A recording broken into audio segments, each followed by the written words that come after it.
بسم اللہ الرحمن الرحیم۔ اور جو کمسن بچہ ہے اس کا حق یہ ہے کہ اس کے ساتھ محبت سے پیش آؤ، اس کی پرورش کرو، اس کو تعلیم دو، اس سے درگزر کرو، اسے لباس پہناؤ، اس کے ساتھ نرم رویہ رکھو، اس کی مدد کرو، اس کی بچکانہ حرکتوں پر پردہ ڈالو۔ یہ بہت اہم نقطہ ہے، اس کی بچکانہ حرکتوں پر پردہ ڈالو، کیونکہ یہ چیز توبہ کرنے سے اسے روک دے گی۔ اگر پردہ نہ ڈالا گیا تو اسے توبہ کرنے سے روک دے گی۔ اس کی رعایت کرو اور اسے بھڑکاؤ نہیں، کیونکہ یہ اسے بڑا ہونے پر اکسائے گا۔ یہ عجیب جملہ ہے، اسے بھڑکاؤ نہیں، اسے ہر بات پر ڈانٹو نہیں۔ کیوں؟ ایک عجیب سائیکولوجیکل پوائنٹ کی طرف اشارہ کیا امام نے۔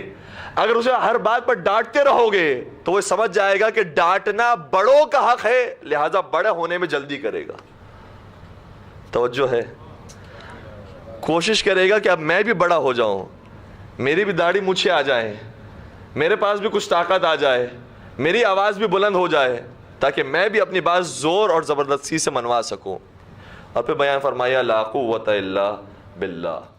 سبسکرائب کیجئے ذکر ٹی وی اور اس علم کے سفر میں ہمارے قدم کے ساتھ قدم ملائیے۔